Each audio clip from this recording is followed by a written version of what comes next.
I'm Nick Knudsen, joined by Will Miles. Welcome to Stand Up and Holler. For 2 bits, Will, we have to do it. We'll talk about Kentucky. But for 4 bits, how will this group bounce back? Got to see it in 2022 here. 6 bits, Will Miles. Latest article on Anthony Richardson. We'll discuss that. And for $1, look ahead to Saturday night's game against the USF Bulls. Let's jump right in, Will. We don't need to sugarcoat it. Rough night in the swamp on Saturday against Kentucky. I don't think many of us saw this coming to this extent after Utah. My brother said it well after the game. He texted me. He's like, I just didn't think we had that floor. I knew we like, and I thought that's a good way to put that, because this team showed what it could do against Utah. We talked about how tough these games are going to be back to back. We have respect for Kentucky. We know Kentucky's a tough team. We've seen the Gators really the past decade just go toe to toe with the Wildcats many games and escaped that 31 game streak there. It stayed alive by the skin of its teeth a few different years there, thinking about the McElwain era specifically.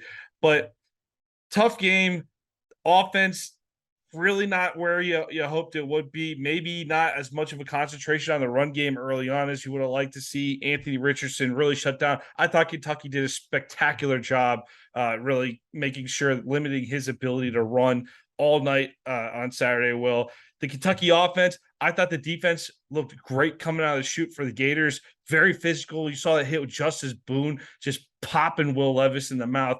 Credit to Levis, gets up, makes a great throw downfield, beats Kimber. The guy beats Kimber Key and makes a great catch in the end zone. I thought that was a great play by Kentucky. And then you lose control with the turnovers a little bit. A couple of mistakes bite you big time, particularly the 2 interceptions, which lead to 13 points for the Wildcats there, Will. I didn't expect to lose this game, Will. A lot of people are trying to sugarcoat it with the, 1-1. A lot of people would have taken the 1-1 after once we saw the season schedule there with Utah and Kentucky back to back. I get that sentiment, but let me say this before we continue. I'm tired of being a part of Kentucky's narrative with Mark Stoops. Every year we get the Mark Stoops success story from ESPN, and this is not where the program belongs. It's why a change was made, and Billy Napier, I believe, is building this program in the right direction to where hopefully we're not having serious conversations about the Kentucky game going forward. But in the meantime, 3 out of 5 to the Wildcats. Big win in the swamp on Saturday night to open up SEC play for Kentucky.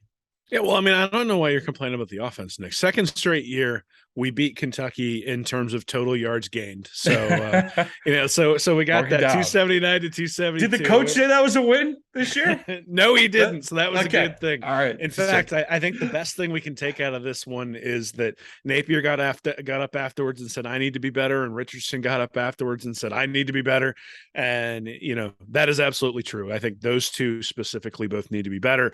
Florida was up 16-7, had an opportunity to really put their foot on the throat. Felt good at that point too, didn't it? Didn't it feel well? I mean, it felt like Kentucky was falling apart. You get the bad snap. Yeah, they missed the extra point even after so even after the touchdown, they missed the extra point, and yeah, it just felt like. I mean, I'm sitting there going, geez, Kentucky's given us all sorts of points on special teams. That was the place where I thought they had an advantage.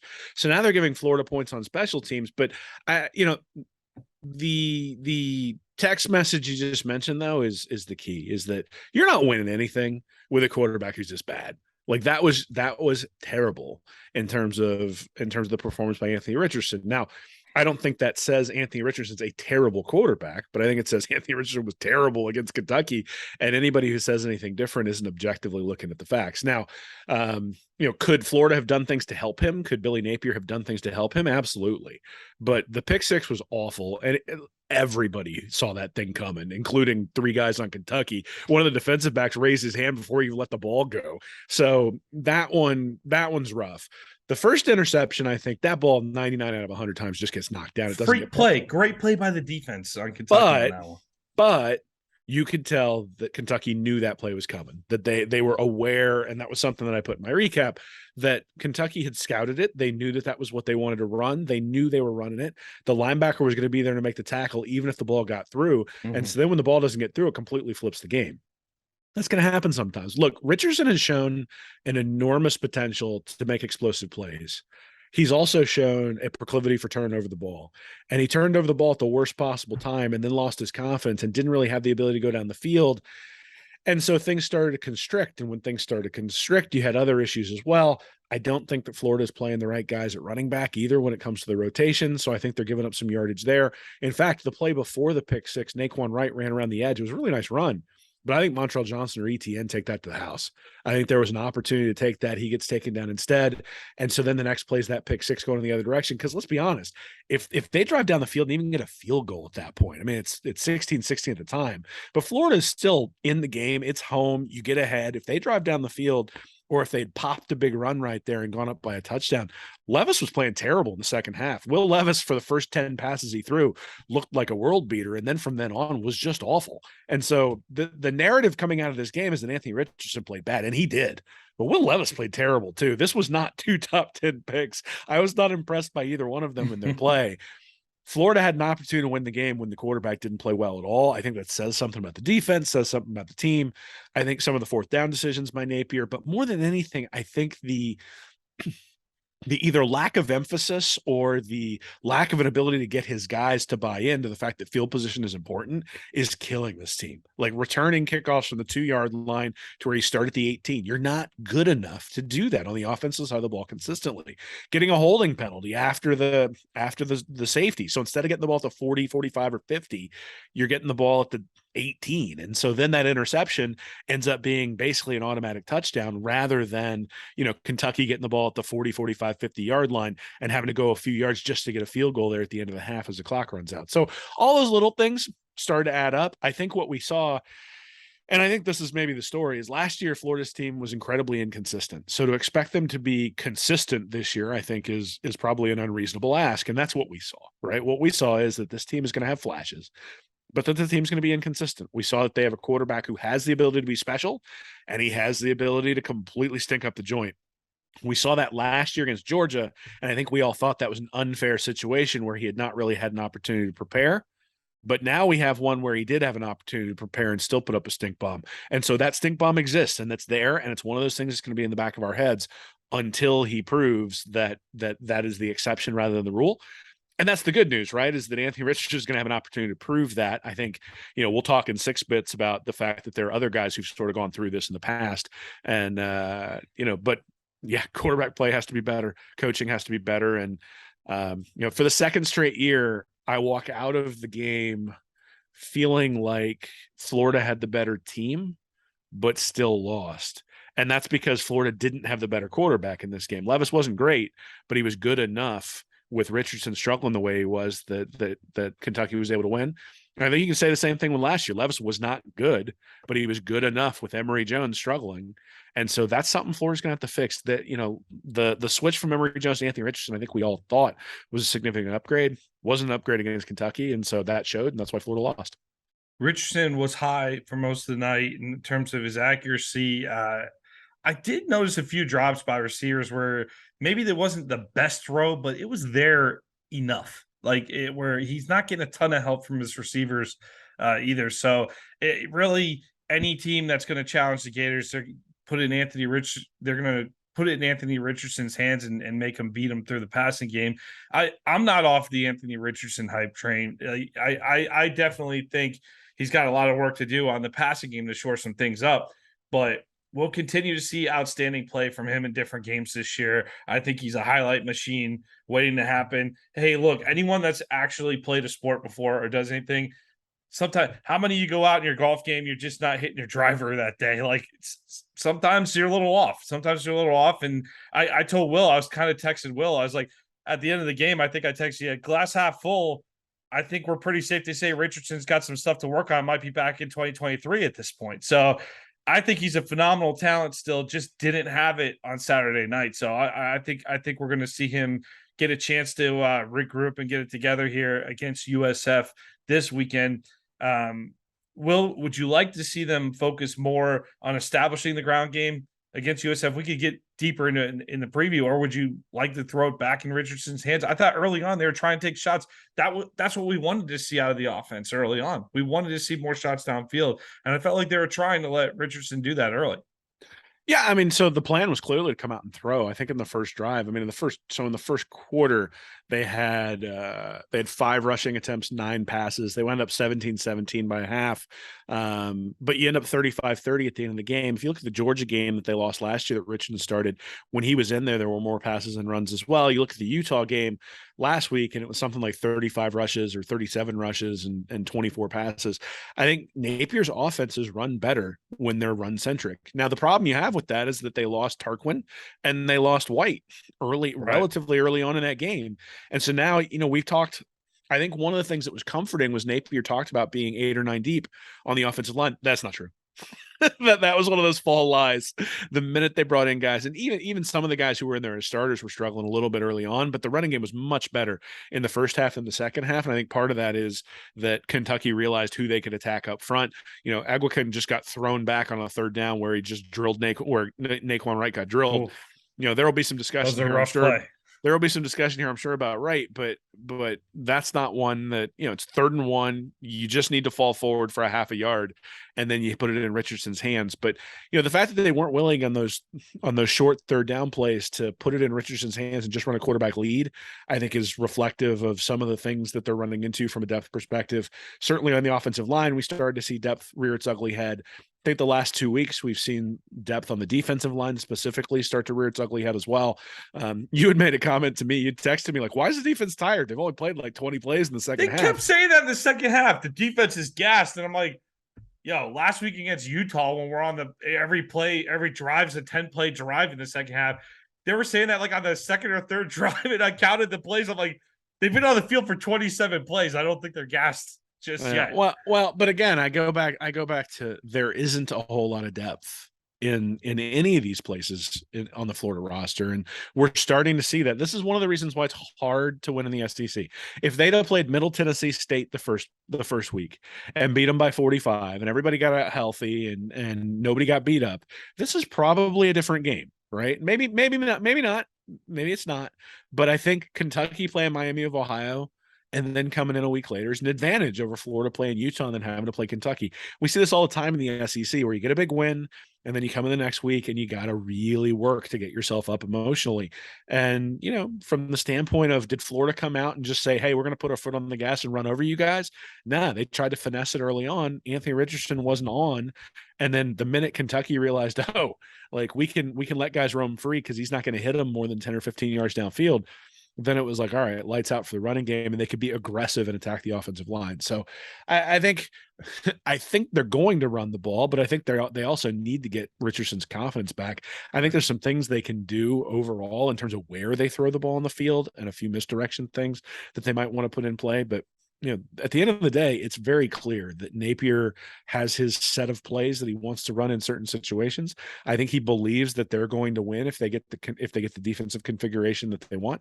And really, Florida wins both of these games that they started with easily if they don't turn the ball over in either one of them. So the fumble from Montrell Johnson set the tone for that one to be close. And then the 2 interceptions in this one completely doomed him in this one as well. I don't think Florida was good in this game. I think the advanced stats would suggest that Kentucky would win this game most of the time. At the same time, I think Florida had an opportunity because Kentucky screwed up too when it came to the fumble on the hit by Brenton Cox, or the interception on the hit by Brenton Cox, where Dexter gets the interception and then you turn that into a touchdown, and then you get the safety. Florida only had to drive down. I mean, they drove down for 2 field goals the entire game. That was all they did on the offensive side of the ball, and still had a 16-7 lead with like 3 minutes left in the half. But this is all part of the learning experience. We saw things last year with Emory Jones start to cascade out of control when he started to struggle. Now, luckily, his struggles, especially early on, were against USF and FAU. Richardson's struggles early on have been against Georgia and have been against Utah in some respects, and then have been against Kentucky. And so it snowballed, and you could see it snowball. But the same thing happened at the end of the first half against Georgia last year. It was 3-0. And, in the blink of an eye, it was 21-3 or 24-0, I guess, at that point. And that was directly tied to not just one turnover, but it was tied to the cascade of turnovers that came with, one turnover sort of causing the next one because of that cascade effect. So I think Richardson is the stuff he said after the game is a little bit disturbing in terms of like, that he was fine physically, but mentally he just didn't have it and he Yeah, lost confidence. you just don't say that part out loud. Just don't. You don't need to tell us that.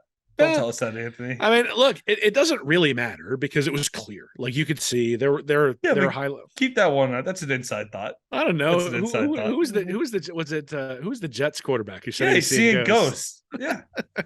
Yeah, don't Well, say that out loud. when he got all mad and offended, at least at this point, Richardson said it himself and said it out loud, and maybe he needs to say it out loud, right? Because he was definitely spooked. You could see some stuff where he wasn't making throws that he normally would make in his sleep, and wasn't pulling the trigger when he needed to pull the trigger, and so look. Does this happen? Yes, it does. And again, we'll talk about that in a couple of segments. But it sucks. It's terrible that is what cost us the game. Because the ridiculous thing is that everything that I predicted coming into it, I was really proud of myself. Everything that happened from the Kentucky side happened. Their offensive line was terrible. Will Levis was road Will Levis. They didn't score many points. They would have only scored, I think, 13 points on Florida's defense had Florida not gifted them the 2 touchdowns. And then if Napier hadn't gifted them the field goal at the end, and then you look at it and you go, geez, like our defense only gave up 13 points and we lost. It felt exactly like the Kentucky game last year, So where you give up the block field goal and go, God, that's how we lost.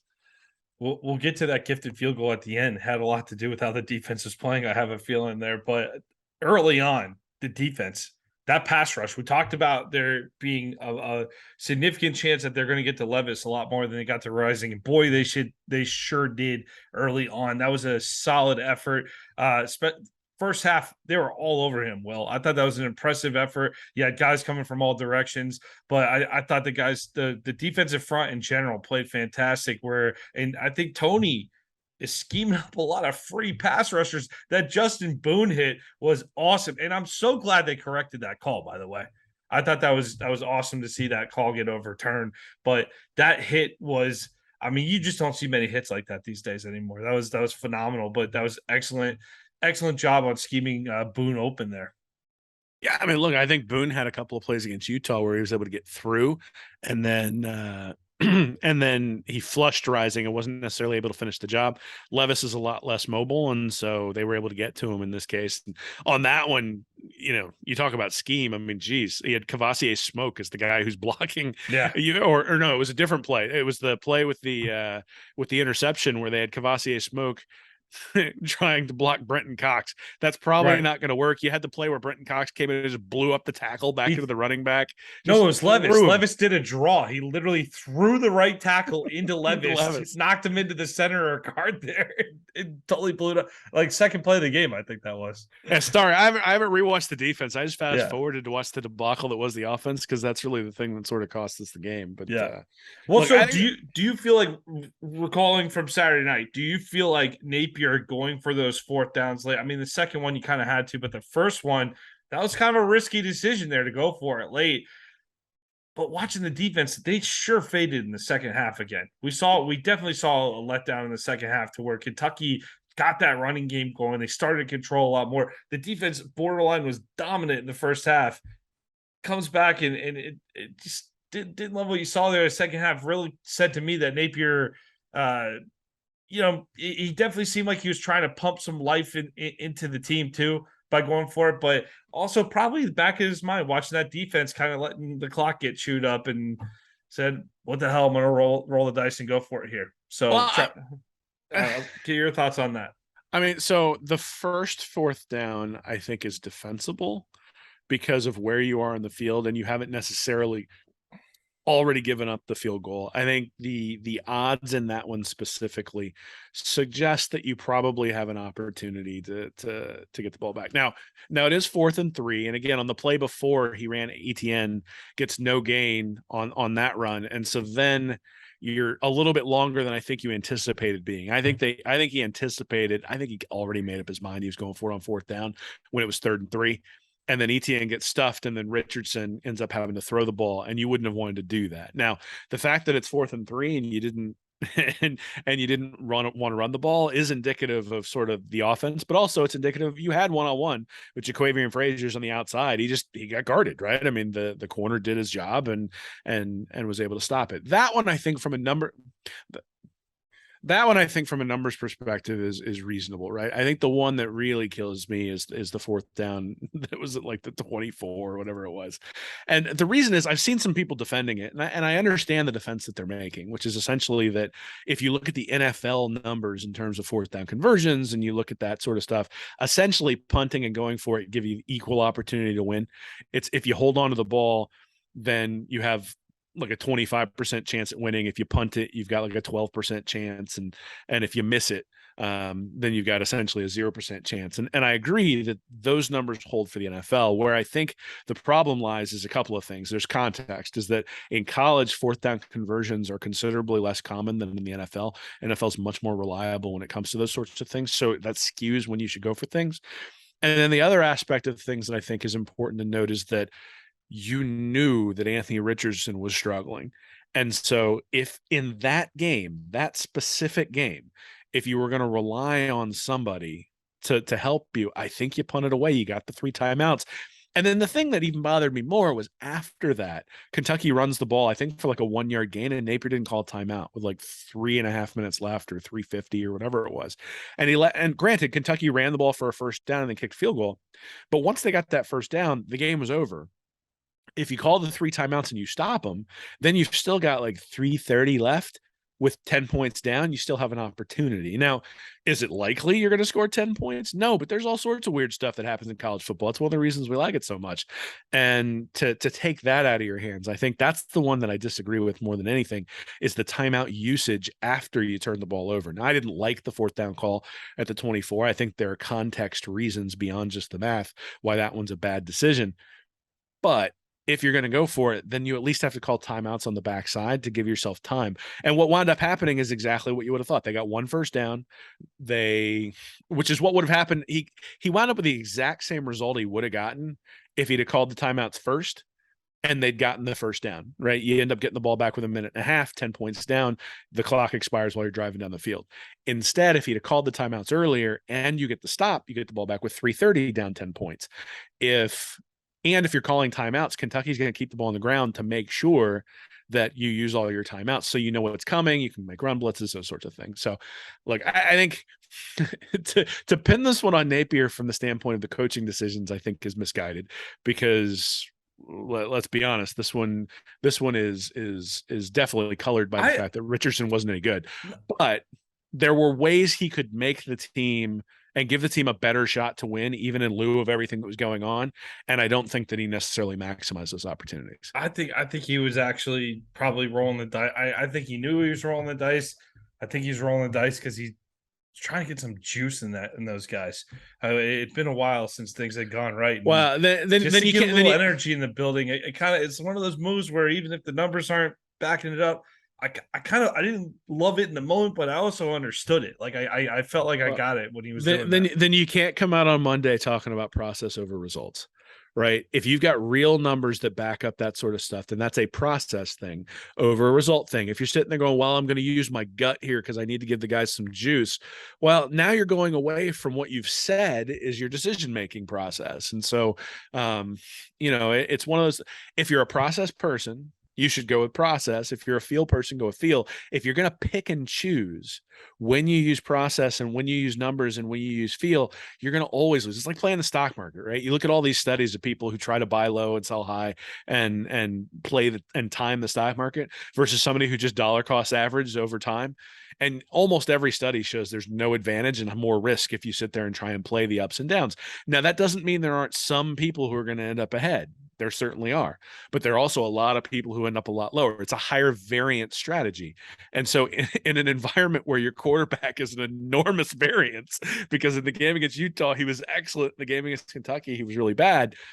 I do think that it makes a lot of sense to take the variance out of these different things by using a certain process to make those decisions. I don't think he did it there, but again, maybe his number said you should go for it. Maybe, like you said, he was using field to try to make the case. The timeout usage is worse than any of the fourth down decisions. The timeout usage, when you look at it, you're just like you forfeited an opportunity to try to win for some reason, and I don't know what it was. And by the time you finally called the timeouts, the game was over. And so, if you're going to use them, Use them when they actually might make a difference. If they run over you, they run over you, and that's just the way it is. But so there were a lot of different things there. But again, I don't think Napier's the reason they lost. Maybe you could say the game plan Napier put together might be a reason that they lost. Certainly, there have been a lot of comparisons to McElwain and Muschamp over the last 24 to 48 hours. I don't think that's the case either. But calls for offensive coordinator after one or two bad performances starting to come from Gator Nation. So it's going to be interesting to see how this goes as things move forward. Yeah. So, and how do you feel about the Mark Stoops feel good moment of the game that we got to hear about every single year now when we play Kentucky? Well, I mean, what a wonderful job he's done rebuilding this program. What a heck of a job Mark Stoops is doing. Did you know that Florida beat them for 3 decades straight? Did you know that they've won the 2 of the last 3 years? Yeah, we know, dude. We know. We're tired of hearing about it too. I'm looking forward. You know who doesn't think about Kentucky very much? As nice of a program as they are, as good of a job as he's done, the folks in Tuscaloosa and Athens, they don't spend a lot of time thinking about Kentucky. Well, I mean, look, there's only one way to shut that stuff up. It's to win the damn game. And I'm happy for Mark Stoops. I think he's done a nice job there at Kentucky. I think maybe he might be able to parlay that into a job over at Texas A&M pretty soon. But the keep that drum going. Look, I just there is. Florida beat them for 3 decades, irrespective of who the coach was at Florida, irrespective of what was going on. You had Ron Zook, he still beat him. You had Will Muschamp, he still beat him. Jim McElwain, he still beat him. And Dan Mullen was not able to. That was certainly a black mark on his record, but also I think a check mark for Stoops. Stoops has done something at Kentucky other people haven't done, and he stayed there longer than other people who've been successful have stayed there. So good for him. You know what? I think it's good if the competition in the SEC East is fierce. You want to have rivalries. It stinks that Tennessee sucks every year. Like, I like that we beat the Vols because you play them, but I don't want to play 4 Vanderbilt. You want to have Georgia. Rivalries. Kentucky is not in that mix, though. Well, maybe not, but look, they are not a rival. They play in the SEC East. They've happened to beat us for a few years, but I do not want to confuse this game with a rivalry. Well, look, you're the one complaining about all the feel-good Mark Stoops stories and how you want it to end. There's only one way to make it end. Take it personal and go out there and beat them. And you know what? These players now have had to lose on their home field in this sort of fashion. They've had to lose last year after a special teams blunder. At some point, you get tired of losing to Kentucky, and you're going to go out there and take care of business. And you got to wait 12 months to do it because you're not going to get an opportunity until next year, and that stinks. But that's the way football works. And so, whether it's a rivalry or not, it should be a game you get up for because, let's be honest, they won 3 of the last 5.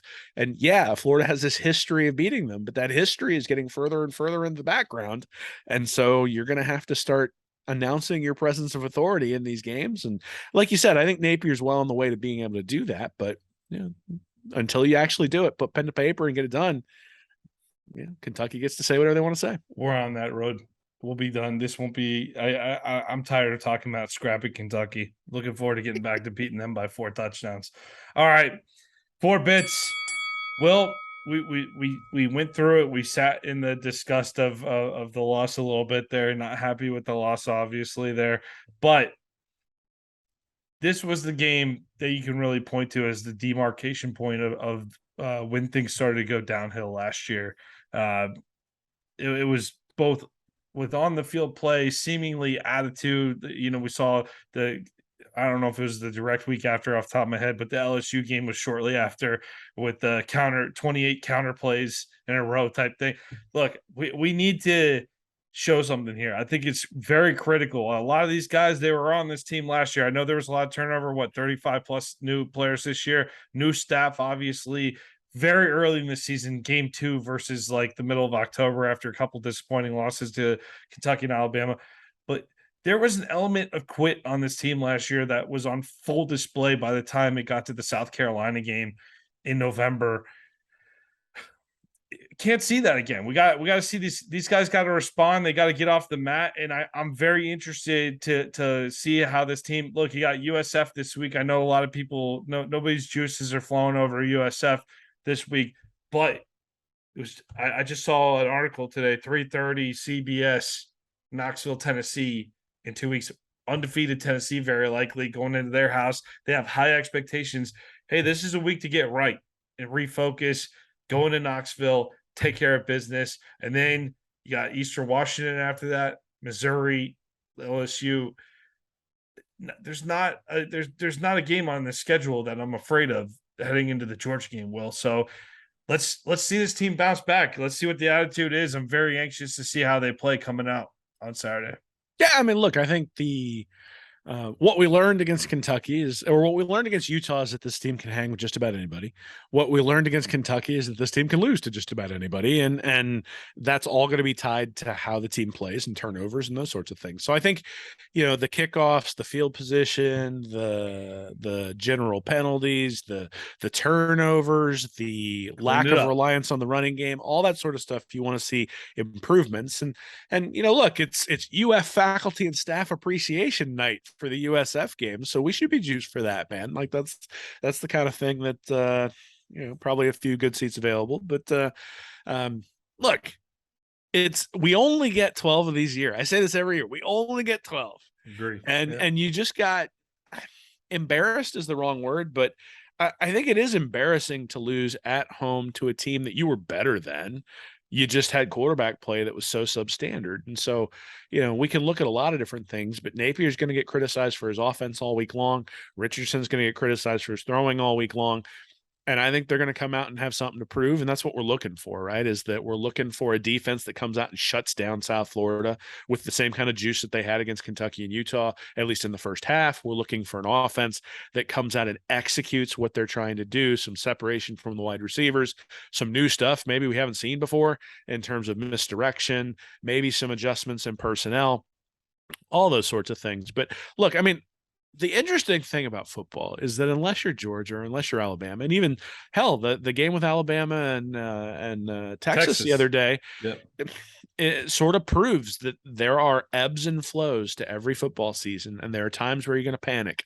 And there are times where you're going to look at it and say, oh my God, the sky is falling. And then you're going to pick yourself back up. And, you look at last year, there were only, there was one team that went or no teams that went undefeated, right? Everybody lost at least one game. So, you look at a football season and you go, are my goals still in front of me? And all of Florida's goals are still in front of them when it comes to winning the East, because look, Kentucky's losing to Georgia. So maybe you end up with a tie with Kentucky at the end with one loss, but I think that's probably unlikely. I think Kentucky's going to lose another game. So your goals are still in front of you. Win out in the East or win out in the SEC, and you're going to be okay. Now, that's a tough ask and probably not something that we necessarily think is likely to happen. But at the same time, that goal is still in front of you. You still have to go to Tennessee and show something on the road. You still get to go pay back Missouri for that overtime win last year that, you got Drinkwitz running off with a lightsaber. You've got and a Diet Coke. Don't forget the Diet Coke. You got to remember the Diet Coke. You got LSU on the schedule, who doesn't look like great shakes after the opening loss to FSU. You got A&M, who just lost to Appalachian State. So there are some folks I think we thought might be really, really tough coming up on the schedule, who really Florida's got an opportunity to beat. But if Anthony Richardson plays like he did against Kentucky, Florida absolutely has an opportunity to lose. And so that's the fascination is South Florida is going to tell us, can he bounce back? It's not going to tell us, can he be consistent? And that's the thing he's going to be essentially showing us for the rest of the year is how consistent can he be, irrespective of the quality of the opponents that are against him. And if he can sort of, it's a big sine wave, right? We got a big up with Utah. We got a big down with Kentucky. And the question is, are we going to have this big up with South Florida? Or is he going to sort of right the ship and just be consistent, not turn the ball over, not take as many shots, maybe get a couple of, big plays, but not necessarily be putting up 45 points or at least going for 45 points? Or are they going to go the other way? It's going to be this big up against South Florida, then Tennessee, we're back down, and we'll see. So it's a roller coaster right now. We're on the downslope of the roller coaster. Everybody looks at it and goes, oh my God, this is going to be terrible. But I guarantee you the roller coaster eventually turns around and goes back up. The question is how high up does it go? And then, does it have another down cycle, or are we getting towards the end? Is everything going to sort of level out? And that's what we'll find out the next 3 or 4 weeks with South Florida, Tennessee, Eastern Washington, Missouri. I just think this loss has such a different feeling than those losses that were as they were piling up last year. And you always use the word hope to talk about the direction of the program. I think there's still a lot of positive energy and a lot of hope around the program right now. And I think that people are gonna. I think I'd like to see that the players are gonna respond to that. I think that's definitely something that Napier and his staff should consider, though. That this was a roster that folded last year for a part. They did bounce. They did bounce back. They got that Florida State game, but if that seeps in any way, shape, or form, that's really what I think is actually more interesting going forward. Like, forget winning the SEC and the records. We didn't anticipate this as a championship season coming in, right? You and I are writing articles. We're talking 9-3 is an optimistic view on the season. We said they'd probably win one you don't expect, and they lose one you don't expect. Like, they going back and forth. We think it is going to be a little up and down, a little bit of growing pains. I thought the Utah win said maybe we won't have as many growing pains as we thought, but the Kentucky loss says, yeah, we will. We definitely are going to have those growing pains. I think the next couple of weeks here is it's going to show a lot about where this program's headed, and I'd love to see that Napier's really got these guys backing him and fully. Again, this is not a program where you're judged by moral victories, but if this team shows fight, it's the problem last year wasn't so much the record, it's that they lost their fight, and I don't want to see that go this year. So I don't give it. On some level, I just want to see the program bounce back mentally this year to the point where we're like going to be fighting in a tough out every single week, regardless of what the record is. I think you've already seen that with the fact that the coaches and the players are taking responsibility, that Richardson took responsibility for his performance, and that if you think about last year, each game had a completely different narrative in terms of who was at fault for losing it. Like, you think about the game against Kentucky, that was definitely special teams, and then Emory Jones took a brunt of it there. You think about the Georgia game, well, that's Anthony Richardson, all the turnovers. You think about the LSU game, it's Emory Jones and the defense not being able to stop the counter. You think about Samford, which felt like a loss, like that's that the team didn't come out to play and the defense got torched. You think about Missouri, and that was Dan Mullen and his game plan and just his offense not being able to show up and perform. And so there were different reasons for every loss throughout the year. Notice you didn't think about South Carolina there. Yeah, well, that was just what you said, like complete system failure, I think is the word that I used system failure after that. So what I will say is that Florida played well enough to beat Kentucky, and their quarterback did not.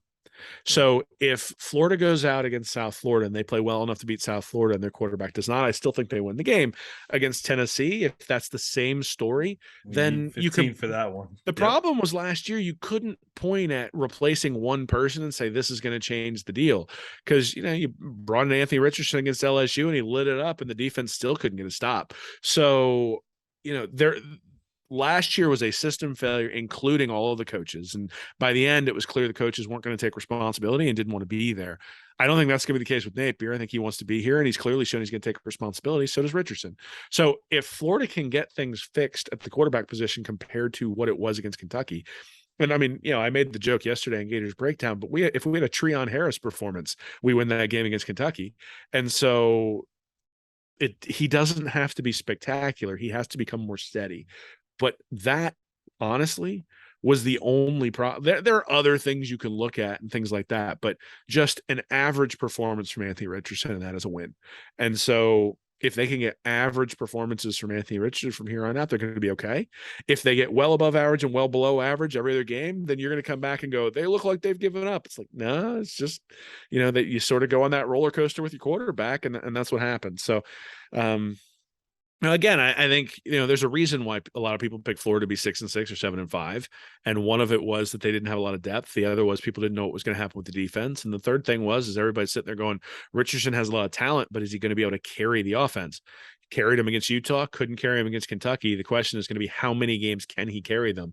And is the defense good enough that when he doesn't have the ability to carry them, that they win a couple of those games? And look, got a complete stink bomb the other night, and that's not going to be good enough. And the defense will probably steal him a couple of games if he's average, but I don't think the defense is going to steal a game if he's terrible, and that'll sort of be the delineating factor. Well, let's move on to 6 bits here and talk about 15.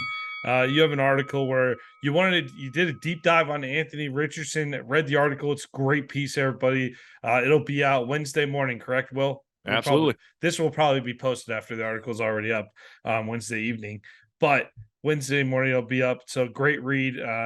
Nice piece at the end there too. That was good piece there, Will. But I liked you did start off with this piece here. You talked about you wanted to look into the breakdown here and what the Gators can do to put him in a position to really do better down the stretch here. So I'm going to read a little segment here from your article to get us started on this conversation.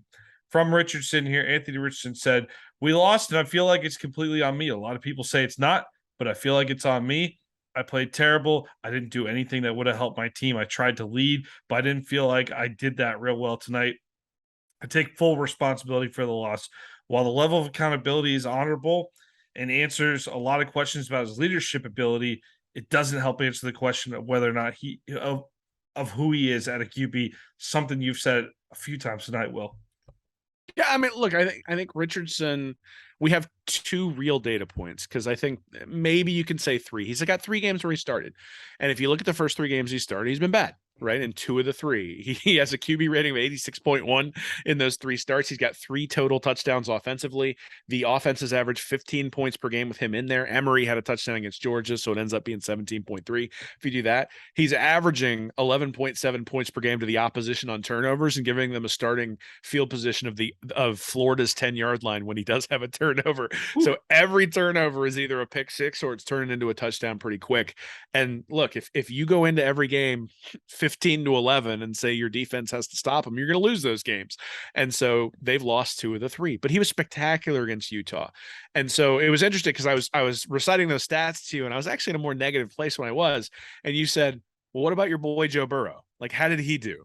And I go, well, that's an interesting question. Well, because I remember the pick 6 in the swamp to close the game out. And you remember remember that Fiesta Bowl, he just got flattened against UCF. And there's that famous stat, the moment he got flattened, the stats before and the stats after with Joe Burrow are just unbelievable. Well, so there's a couple things in this article that I think are interesting is that his stats got better 3 games before that. The last 4 games of the season, Burrow really was a different quarterback. The other thing is that when you look at his first 3 starts, his QB rating is better than Richardson's. His completion percentage is better than Richardson's. His yards above replacement is better than Richardson's, but he still wasn't a very good quarterback. And those are starts against Miami of Florida, who wound up 8-5, Auburn or 7-6, Miami Auburn, who wound up 8-5, and Louisiana Tech, who wound up 8-5. So not the same folks that Richardson started. Richardson has faced a Georgia team that wound up winning the national championship and had transcendent defense. Yeah. He faced a Utah team that, is going to hang its hat on being consistent. That team's going to be top 10, top 15 by the end of the year. And then a Kentucky team that, quite honestly, is probably going to end up in that same range as well. And so if you take the 3 opponents in that first year that Burrow faced who were good, right? Top 25 opponents. Florida finished the year 7th. Georgia finished the year 7th, which was weird. They both wound up at the same spot in the polls. And then Alabama ends up number 2. Those were the first 3 ranked teams that Joe Burrow faced. His stat line looks almost identical to Anthony Richardson in his first 3 starts. His yards above replacement's a little bit better. His QB rating's a little bit better. He has 1 less interception, but Burrow averaged 5.8 yards per attempt. Anthony Richardson's averaged 5.1. So, the difference is that LSU did kind of protect him. So against Florida, they had 41 rushes and 32 passes. Against Georgia, they had 51 rushes and 30 passes. The only time they had more passes than runs was against Alabama, but Alabama beat them 29-0, and so they had to throw to try to come from behind. Now, there are distinct differences, right? I mean, Burrow had a much better high school profile than Anthony Richardson did. And then the other thing is that Burrow had these 2 guys, Jefferson and Chase, at wide receiver that he was starting to break in there during. That's all. We just need to find 2 guys like that, right? Got to find Jamar Chase and Justin Jefferson. Only the 2 best wide receivers in the NFL right now. That's it. Might have them as keepers on my fantasy team. Had a good Sunday, but that's it. Well, I've got one of them on each of them, and so yes, that that is an issue. But my point is not that Anthony Richardson is going to be Joe Burrow. My point is that even a guy who put up one of the best seasons in the history of college football struggled when he first started. So everybody who sits here and says we have 2 or 3 data points, we can draw straight lines in terms of what Anthony Richardson is going to be or not going to be, that's not true. What you're going to do is you're going to say, okay, I'm going to put my flag in the sand, and I'm going to say he's going to be great, or I'm going to put my flag in the sand and I'm going to say he's going to be terrible. And no matter what happens, you'll either be wrong and you'll forget about it, or you're going to be right. You're going to be sitting there going, see, I said I was like, that's what you end up with on message boards and on Twitter and on social media. And I don't think that's right. I think what we need to do is take a step back and say, look, sometimes guys take some time.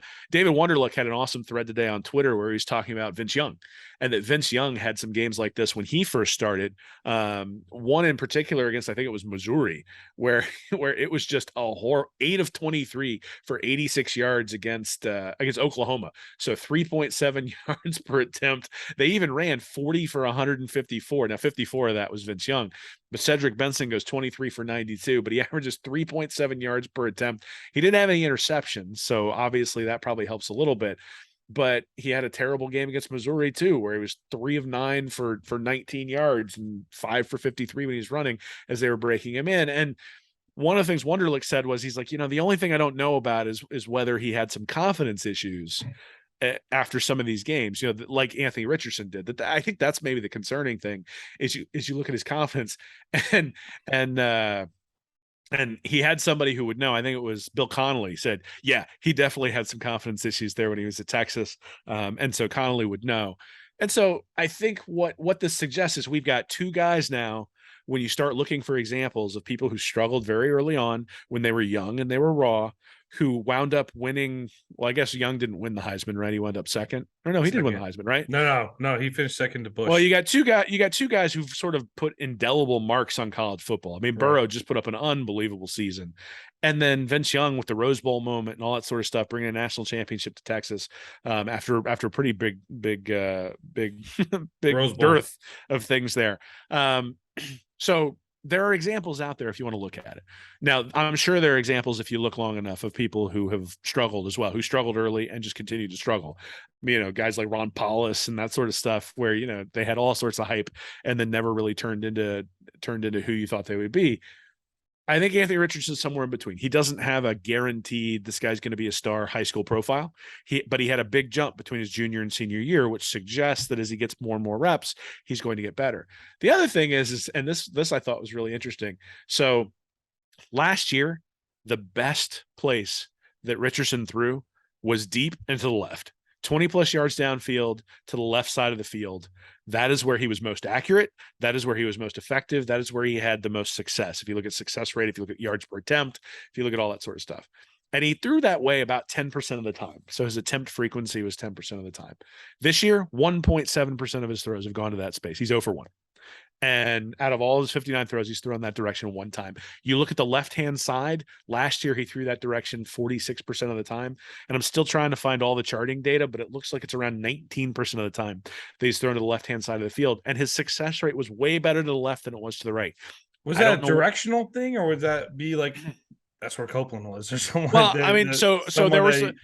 there were some things where Copeland was coming across the field, but I think, and one of the things, USF throw, right? So one of the reasons the article isn't up yet, Nick, is because I'm still looking through film, but the throws that went to the left have more air under them.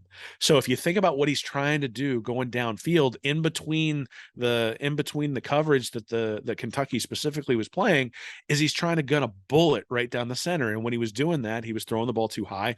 The one to Xavier Henderson on the first drive is the one that immediately jumps to mind. I mean, he had him open. He had him coming open down the center. If he'd have just sort of lofted it up there, Henderson might have been able to go up and get it. It's one-on-one coverage, give him an opportunity, let him try to catch it. Instead, he airmails him by like 10 yards. He didn't do that when he threw to the left last year. And why that is, I don't know. But clearly there was a difference in success when he threw left versus when he threw right. And there were a bunch of plays, if you remember, where Mullen would actually roll him right and then throw back left. There were a bunch of plays where they did that. There's also the play where they have sort of the fake quarterback run against USF that opens things up for a deep throw. But I remember watching him warm up against Alabama last year when he was throwing to the left-hand side, going, he throws a really pretty ball to the left side of the field. And I didn't really watch to see whether he did the same thing going to the right. But what I've seen so far is that everything is 100 miles an hour. Now, whether that's because he was pressing, whether that's because he was feeling the pressure, whether that's because there are all sorts of NFL scouts, whether it's because the crowd's all jacked and he's jacked up too. I don't know the reason for it. Maybe it wouldn't have helped, but I think you can open things up by looking at that. And I think if you look at his success rate going to the left, it was way more successful. That was an NFL throw he made to Justin Shorter on that little comeback going to the left for a first down. That was an awesome throw. There are opportunities for him to make throws that way. He made a good throw to the tight end, to who Sanders. Xanders. He made a great play to Xanders, or good throw. I mean, it wasn't a great throw, but it was a good throw to Xanders out there, gains 13 yards. There were a bunch of opportunities. When he had the opportunity to go left, he was accurate. When he had the opportunity to go right, he was not. And it was a bullet every time he threw it, and he just wasn't able to get the ball out. So I think there's some opportunities to make some changes there specifically in terms of what they do. The other thing that I'd like to see, and I don't have this in the article, but the other thing I'd like to see is I think it would make sense to run some speed option because they're running RPOs. He seems to be a little bit hesitant to pull it and run. There were some times against Utah where he probably has a touchdown if he pulls the ball and runs because the defensive end was crashing and he just handed it off. And Florida was running the ball well enough that it didn't really matter. But he has that option in the run pass, or not in the run pass up, in the read option. But when it comes to a speed option, you're snapping it to him. He's immediately running to either his left or his right, and he's got a running back next to him. So he has the option to pitch, but he has to actively pitch that ball to get it to the running back. And if it's open, you just take it, right? And so I don't know that you want to run the speed option 14 times, but I think if you have the speed option open, now you've got stuff that's going to try to get the ball on the sidelines. And that's where you get big plays. You get big plays on the sidelines. You're not going to get, a ton of big explosive plays running up the middle. You're looking there for, 7, 8, 9, 10 yards when you run it up the middle. And that's important, and you need to establish that. But establishing the edge and making the defense guard the edge, I think would be an important thing. And if you're going to spy the quarterback and you run the speed option, well, then and the guy who's spying him comes over to the quarterback, the pitch is going to be open. That's just the reality, as it will be. And so I'd like to see them run that a little bit more. That's not been a staple of Napier's offense. I don't know how much they practiced it, but they ran it last year, and they ran it with a lot of success last year. And I think that would be something you could make an adjustment pretty quickly to get Richardson going in the running game. Probably not in this one. I'd hold it back for Tennessee, but that's something I'd like to see as well. Yeah, the spies wouldn't deter me from running a lot with Richardson still, because even if Richardson wants to take off on a passing route, he's got a spy on him. Do you see what he did to that Utah safety? We just jumping into the end zone. That he made that look so easy. Just a little hand, top of the helmet, push him into the dirt, do a little hop, skip, and a jump here into the end zone. I like my chances with Richardson running one-on-one against anybody in the open field here. Hey, look, in terms of the the gas on his throws, throwing a little too hard. The Gus Bradley era in Jacksonville didn't give me a whole lot in terms of great memories, but I do remember Gus Bradley talking about his players once. He said, "You'd rather have the type of guy that you have to say whoa than giddy up," And I was thinking about that saying sometimes. I feel like this is a good situation for that because, hey, you'd rather incredible arm strength. You could teach the guy to chill out a little bit and take something off of it. You can't teach a guy to put that much more on it, though. So I think it's a good problem to have. I think it's a young guy. What you're seeing is youth. You're seeing young guy develop, and you're also seeing maybe Dan Mullen sitting somewhere in a studio going like, "Hey, you see, that's why he wasn't starting yet, guys. There's some stuff there that needs development still." So I am by no means off the Richardson bandwagon in terms of even high level performance. I think this kid, his ceiling's unbelievably high. His ceiling is still at that Heisman level. He could be the quarterback that leads us back to the promised land for championships. Total belief in this guy.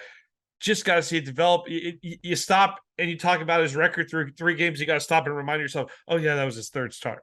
So kid gets time to develop too. So, okay. So he wasn't perfect from the get-go. He gets to develop. And I think hopefully he learns a lesson from this game. Hopefully he goes back, watches the film, and we see an improvement throughout the season. That's the best thing we can hope for at this point. Yeah, I mean, look, I think he's going to be fine. I think there are people who have jumped off the Anthony Richardson bandwagon, which is why I decided to put this together for 2 reasons. One is who else you putting in there? Jack Miller's hurt, and then are you putting in? But Kitna? that's not real. I mean, that's not a real discussion anyway. Well, right? and then there's the discussion about Napier's the offensive coordinator that's been coming up repeatedly over and over and over Too again. early. Now, look, I mean, again, I go back to what I said about Napier earlier when it came to the 4th downs is you trust your process, you run your process, and if it fails, then at least you did what you knew was right, and it didn't work out. What if he ran a scared money don't make money process, Will? You never Well, considered that process. well, that process then is Anthony Richardson throwing deep and left a lot and just saying, look, if it's open when you roll right, run with it. And if it's not, chuck it back to the receiver who's running free up down the left-hand side. And, either Throw throw the it out of it. bomb. Yeah, whatever, man. It's going to be like playing backyard football. So, look, I think Richardson rightly is receiving criticism for how he played. I think wrongly people are drawing conclusions from this game that are not based on enough data points to be able to gather that. And in fact, I open up the piece by talking about recruiting and why I'm so confident that recruiting services and those sorts of things are reliable in terms of predicting winning. And the reason is because we have 20 years of data of this sort of stuff, and you can see the causal relationship between recruiting and success. And the issue is if you'd have said after 3 games of Joe Burrow or after 9 games of Joe Burrow, in fact, I remember people throwing it back in my face because Burrow struggled and Burrow throws the pick 6 against LSU, and I had picked LSU to win that game. And so there were a lot of people who were angry with me for picking LSU, and I picked LSU because I thought Burrow was going to start to come through. And I had staked a reputation on that one, and it turns out that I was about a year early in terms of how good he was going to be, but he turned a corner and all of a sudden was just transcendent. Is Richardson going to be transcendent? I don't know, but the reason I picked Florida over Kentucky in this game is I think Richardson has an opportunity to be the kind of guy that we will bounce our grandkids on our knee and tell about. Does he get there? I don't know, but he has that kind of ability. And so you don't throw a guy with that kind of ability out just because he has one bad game. What you do is you go, okay, how do we raise that floor? And I think that's really Napier's sole task, is to use the games in 2022 to figure out how do you raise the floor for 2023. Because if this team develops, if they bring in the true freshmen are playing a lot. If those guys get all the reps, you bring in a solid, maybe even better than solid recruiting class, get those guys in and get them reps, and then you've got a quarterback who has Richardson's ceiling but a much higher floor. Well, now you've really got something heading into year 2. But that does mean you're going to have to do some things that make Richardson uncomfortable. You're not just going to sit there and go, how do we maximize what Richardson does so that we have the best shot to win this specific game? I mean, I think you do some of that, but part of the game plan has to be, he's going to have to learn how to do this for us to get to where we want to be. And so if he goes out there and completely lays an egg, well, okay, that's part of the process. We now know he can't do that. And so we're going to have to scheme around that, or we think he still can do that. We've seen that in practice and we're going to try it again because, he's going to need to learn that to get us to where we need to go. You're not going to be able to protect your quarterback and beat Georgia on a consistent basis and beat Alabama on a consistent basis. And so you can't baby him. You got to get him to a point where you're comfortable that he can do these sorts of things, and those growing pains along the way will be kind of tough. And I think we just need to be patient with it as it goes forward. Yeah, I haven't lost a bit of confidence in the guy. I think anyone who, like I said, anybody, you golf, you play tennis, whatever your sport is, there is such thing as an off day. All right, it doesn't always click every single time out the chute. I've never had an off day golfing. Never. Yeah. Yeah, that just means you don't golf, dude. That just means you don't golf. That's it. We're not talking about putt-putt, dude. All right, let's move on to $1. We'll look ahead to the USF Bulls. Will, I think we've seen the first 2 games here that there's not going to be many. It's going to be a lot of close games for the Gators this week. You're going to have to sweat it out. Hey, that trip to Rocky Top, I think the Gators are going to take that game up in Tennessee. I think it's going to be a close one. I think you're going to have to really work to win a lot of games this year. And I just think it's going to be the nature of the team that the defense is going to keep it close. The offense is going to keep it close. A lot of nail biters this year. This is one I'm not worried about being a nail biter. Jeff Scott, 4-19 so far. After beating Howard 42-14 last week, lost 50-21 in the opener to BYU, 75-yard touchdown run to open the game against BYU. The Cougars had 38 points before the Bulls decided to show up and even play. A lot of Power 5 transfers on this roster. Will, I'm not sure how many of them are working out at a very high level. I'm not totally sure. This team has really struggled. Jeff Scott, for those of you that don't know, son of Brad Scott, longtime Bobby Bowden assistant, former coach of South Carolina back in the 90s here. Ties to the Clemson staff with Billy Napier. Actually, came onto the Clemson staff with Billy Napier when Billy Napier was there. But he worked his way up. Eventually, became the co-offensive coordinator with Tony Elliott through all these national championship runs you've seen with Deshaun Watson, with Trevor Lawrence. A lot of great times there from Jeff Scott up at Clemson. Takes the USF job down in Tampa, and it just has not been really what a lot of folks expected so far, but he did have a big rebuilding job to his credit in front of him. Couple of key players on the offensive side of the ball. Will left tackle Donovan Jennings has 40 appearances for the Bulls, 6'5", 327, legitimate left tackle prospect for the 2023 NFL draft. Returning receiver Xavier Weaver, 715 yards, averaged over 17 yards a catch last fall. Not too shabby. Probably one of their better pro prospects on offense here. Jaron Mangum, the running back, was a standout freshman at Colorado. Transferred in last year, set career highest for rushing yards and touchdowns, had 15 touchdowns last year for USF. Jerry Bohannon, the quarterback, won the Big 12 with Baylor last year, lost the starting job in Waco, and comes out to USF. So looked like it was going to be a solid addition. Haven't seen a ton from him in the first couple of weeks, though. Only 391 yards, no touchdowns yet through the air. Brian Batty and Michael Dukes also featured in the running game alongside Mangum. Will on the defensive side of the ball, top three leading tacklers, Mekhi LaPointe, defensive back. It's really about the linebackers, though, with this team. Antonio Greer is their top returning linebacker. He was out for the Howard game, will be back this week, expected to play. Fifth-year senior linebacker, led the teams with 92 tackles last year, and also posted 3 sacks on the season, key player there. But also Dwayne Bowles and DJ Gordon, 2 of the top 3 leading tacklers. That linebacking core is stout for USF, but overall, well, this is just going to be one of those games where the talent edge is completely on Florida's side and all phases of the game. I'm not sure we're going to touch 50 too many times this year. I think this might be one of those games we have a shot to do it. Well, I mean, so South Florida ranks 127th overall in FBS, 8.3 yards per attempt that they're giving up. That's not through the air. That's 8.3 yards per attempt they're giving up overall. So yeah, from a defensive perspective, this is an opportunity for Florida to get healthy pretty quick. They're giving up 77% completions on 35 attempts a game, 255 yards, but they're also giving up 240 yards rushing on 38 attempts a game, a 6.2 yards per attempt average there on the ground. Florida should be able to get healthy against this defense, and I think that's one of the things that we should look forward to. Right, is that the Gators are going to be able to take advantage. On the offensive side of the ball, Bohannon was pretty good for Baylor last year. QB rating of 146.6. You look, he was a little bit of a rusher, averaged 4.3 yards per attempt on 76 rushes. He's only got 6 rushes this year so far. Big body too, right? Big body.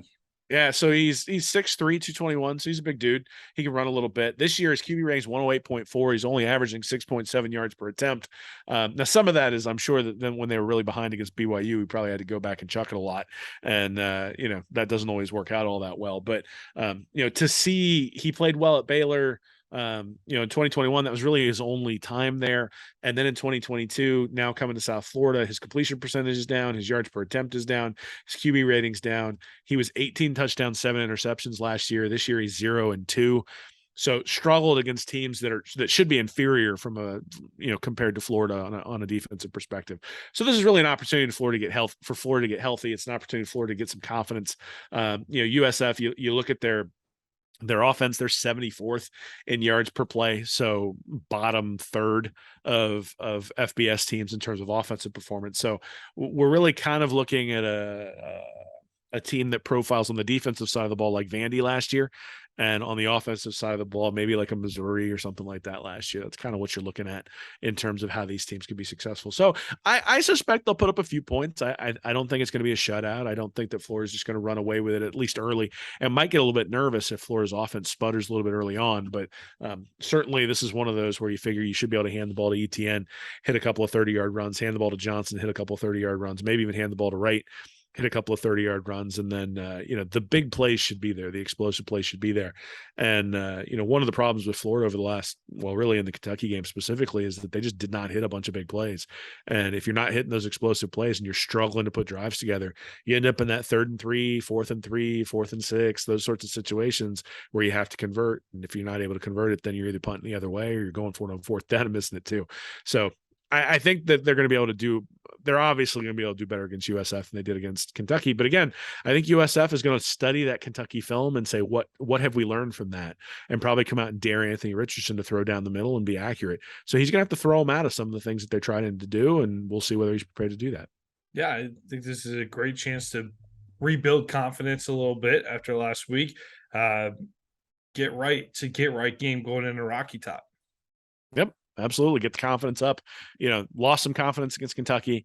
Use this game to get some confidence. 2-1 going into the game against the Vols. You end up 3-1 with a win at Tennessee. Then you got Eastern Washington. You're 4-1. All of a sudden, this season looks a whole lot different if you're sitting there 4-1 and Anthony Richardson's had 3 straight good games, or 3 straight solid games. I don't even know if he has to have good games, but solid games. And you're 4-1 heading into that game against LSU, or against Missouri, I guess. And so really, you figure they're going to be 5-1 then at that point heading into the game against LSU. And we always knew that LSU Georgia A&M gauntlet was going to be the thing that sort of said something about whether this team was going to be considered in the upper echelon or whether it was going to be considered a complete rebuilding year. We'll see. Obviously, if you lose to Tennessee or you lose to Missouri, then that sort of puts a damper on all that sort of stuff. But this game specifically against USF should be a win, should be an easy win. Of course, I'm pretty sure that Texas A&M said that about Appalachian State last week. So, good chance to bring that up. So we'll see what comes, right? By the way, you mentioned Mark Stoops to Texas A&M. And he plays defense well. How does he develop quarterbacks? Because isn't that really the issue going on out there? Well, right they got a few issues. That's one of the ones I got right. They kind of have Mark Stoops in charge right now, basically. That's kind of what's going on. We'll see, man. Fisher is supposed to be an offensive guru, and he's certainly getting being sent through the ringer by a lot of other people who are out there that that he is not the offensive guru. Pate, specifically Josh Pate, sort of took him to task for running a 2012 offense or something like that in 2022. Yeah. Well, but been doing that. Well, but it's interesting because he wins the national championship with Jameis Winston, loses to Oregon the next year in the playoffs, and ever since then it's been a series of 8-4s. And I sort of I tongue-in-cheek tweeted after the A&M loss. I was like, Jeff Fisher 8-8, Jimbo Fisher 8-4. Coincidence? And I should stop that crap because Florida then loses afterwards, and then I got to deal with everybody. I love the stat line about him and someone having identical records through the same amount of games. Stoops. It's Stoops. Like him and Stoops essentially have identical records over the last however long he's been at A&M. So look, Jimbo's not going anywhere because he's making like $190 million or whatever that ridiculous contract is. And plus, I mean, you bring in those recruiting classes with 45 top 100 guys, and if nothing else, it's like Zook setting up the cupboard for Urban Meyer. So do that at Otron. You give me all 17 mil. Where's the door? Where's the door? Nice knowing you. I love Farmer Fran. He's entertaining if nothing else, man. Well, a little off topic here, but a guy that was heavily tied at one point. He was in the mix for the Florida job. Probably never really a serious candidate because everyone knew he was going home. But Scotty Frost finally gets the boot out at Nebraska. It's been a rough stretch with him out at Nebraska, man. But I don't think many people saw it coming. Like he might have not thought he was going to go out there and win titles, but I don't think many people saw it flaming out quite this fast the way it did. Well, it's interesting. I mean, he's got just a horrendous record in one-score games. He's lost like 8 straight or 9 straight games by 1 score or less. You lose to – who did they lose to this Georgia weekend? Southern. Georgia Southern. So you lose to Georgia Southern, which is just – that's the – and they paid him an extra $7.5 million because if they'd waited until after October 1st, his buyout dropped by half. So, like, they were so – Might be a friend pressured. of the program. That might be a friend of a program deal. You cut the guy. Maybe. But I look at it and I go, it's interesting because if you look at his profile before he came to UCF, or before he came to Nebraska, he was 0-3 in one-score games his first year at UCF. Then he was 3-0 the year they won their fictional national championship, and then he goes to Nebraska and can't buy a close score win. And the one thing I think that is sort of relevant to Florida is if you look at Napier over the last couple of years at Louisiana, he had a lot of one-score victories where his record would have looked a lot different if he hadn't gotten those wins. Now he did it consistently. He's already got one at Florida, but if he'd have punted that ball away with 4 minutes left, this would have been a one-score loss as opposed to a 10-point loss. Well, that's why he didn't want to mess up his one-score record. Well, there you go. So, look, I think winning in Nebraska is tough. And the fact that Tom Osborne was able to do that and do that as long as he did is one of the reasons why he's a legend. And if there's anything that we've been taught by Florida's program over the last decade, is that the program has been incredibly fortunate to have Steve Spurrier come into the program in 1990 and Urban Meyer come into the program in 2005 from a winning perspective. Now you might have some arguments with Meyer in terms of how he left the program and some of the things that went on, the shenanigans that went on while he was here, but there's no doubt that he won. And there's no doubt that both of those guys are transcendent college football coaches. Like they are two of the best to ever do it when it comes to college football. And they've both been at Florida. And go name me another program that has two of the best, say 8 or 9 college football coaches ever. I mean, Alabama has Bear Bryant and Nick Saban. Kentucky, Bear Bryant, Mark Stoops. That's a good one. But I mean, Texas seriously, A&M, Bear Bryant, Jimbo Fisher. Well, I mean, so name me a program that's had 2 guys, especially since 1990, a program since 1990 that's had 2 guys since that you would say that guy those 2 guys belong in the College Football Hall of Fame for what they've done as coaches. And Bob Stoops and Lincoln Riley. Maybe we'll see, but not for what he did at Oklahoma, certainly. Maybe, I mean, maybe if Riley turns out at USC, you end up with Riley and Pete Carroll fitting that bill. I mean, Bobby and Jimbo at FSU, maybe, but even then, Spurrier started in 90, right? Bobby Bowden was there well before that. So I guess my point is it's very difficult to go back and look at it and say, who has been lucky enough, like Florida has, to have 2 legendary coaches over the last 3, I guess it's 40 years. Jim Tressel, Urban Meyer. Oh God. I mean, that's probably the closest one. Respect the sweater vest, dude. Respect it. That's probably the closest one, to be honest with you. It is. I mean, you look at Michigan, you look at Notre Dame, you look at SC, you look at LSU. I mean, it's from 1990 on, I think Florida's had the best set of coaches in terms of legends and that sort of stuff. So my point is that it's difficult. And so you bring in a guy like Muschamp, you bring in a guy like McElwain, you bring in a guy like Mullen, and you're hoping you hit gold. Same thing with Napier. You're hoping you hit gold, but you don't necessarily know. And so Nebraska brought in a guy who had already taken UCF to heights that only they could imagine. Clearly they could only imagine it. And then he comes into Nebraska and you say, okay, this guy has a pedigree that can lead us to the promised land, and he just can't. And Nebraska is a hard place to win. It'll be a little bit easier when everything spreads out or when everything splits off and we've got 2 super conferences and things like that. But winning in the Big Ten, winning in Nebraska is going to be a difficult sell for kids. I mean, Lincoln, Nebraska is an interesting place. I'm sure there's a lot of great fun stuff out there. But if you told me Gainesville, Florida or Lincoln, Nebraska, it's not much of a decision for me. Could Urban Meyer sell it? Well, I mean, that's going to be the question. Again, I think Columbus, Ohio is probably a difficult place to sell. I think, compared to some of the other places, yeah, you bring a guy like Urban Meyer in there with his sort of pedigree, he would have an opportunity to. Now, the question is Urban Meyer now the same guy he was when he was in Columbus? Is he the same guy he was when he was in Gainesville? Yes. The Jacksonville stink sort of. Hold on. Let me say this as a Jags fan. You got some nerve saying that Urban Meyer has any stink. The Jags have put stink on football for the last quarter of a century. Now we're going on a quarter of a century, but I know Urban had some missteps in Jacksonville. I'm well aware, but to say they took a legend and they drove him into that bar in Columbus and they drove him crazy. The Jags did that. It's not Urban Meyer did not screw up.